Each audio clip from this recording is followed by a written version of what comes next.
Alors, Alitur, c'est un architecte qui est venu après le cyclone de 1928 pour construire la Guadeloupe, enfin, pour reconstruire tous les bâtiments gouvernementaux qui étaient abîmés. Notamment, il faut savoir que le palais du gouvernement, ce qu'on appelle la préfecture actuellement, avait brûlé. Lui, hein, c'était pas le cyclone. Et donc, il a commencé à reconstruire ces bâtiments. Il a construit le tribunal de Pointe-à-Pitre, il a construit le palais de justice de Basse-Terre, le conseil général. Il a fait beaucoup de bâtiments, je pense les présidents. Et ensuite, il s'est avéré que les communes ont eu besoin aussi de s'équiper. Donc, ils ont fait un prêt au Crédit Foncier de 40 millions pour construire leurs écoles, leurs églises. Il s'est trouvé, les mairies, et il s'est trouvé qu'en fait, le prêt de 40 millions a été prêté à toutes les communes quasiment de Guadeloupe, sauf, figurez-vous, Saint-Barthélemy, parce qu'ils étaient trop pauvres à l'époque. Alors l'expo donc retrace toute l'œuvre d'Alitur et permet aussi de voir tous les bâtiments et avec quel respect il a reconstruit en Guadeloupe, sans jamais imposer, mais vraiment en cherchant à s'intégrer, en construisant sur les mêmes bases que se forme.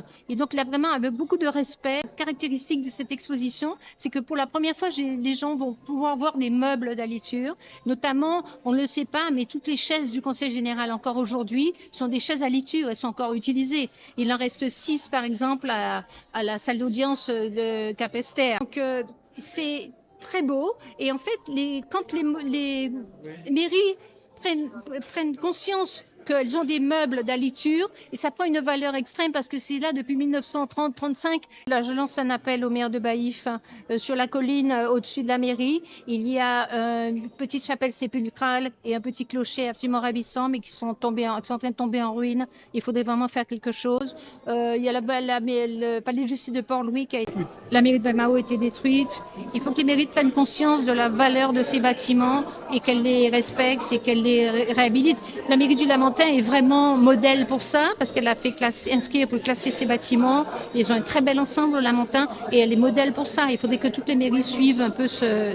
Oui, alors Alitur représente pour nous d'abord du patrimoine, un patrimoine important puisqu'il s'agit de la quasi-totalité des bâtiments reconstruits après le cyclone 28.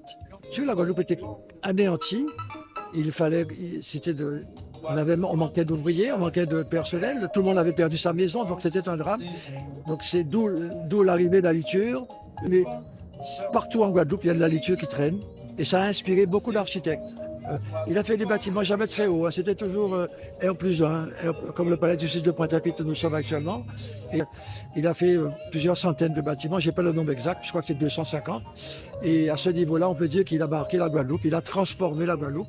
Il faut dire qu'avant 28, c'était des cales, c'était des champs. Alors mon père est arrivé en 1930, après avoir tout de suite jeune architecte.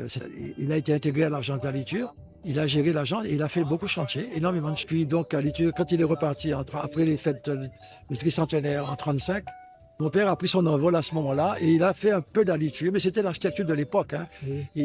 Donc c'est tout ce qu'on pouvait dire d'Alitur, mais il faudrait des heures d'antenne ou de radio, de télévision pour expliquer ça.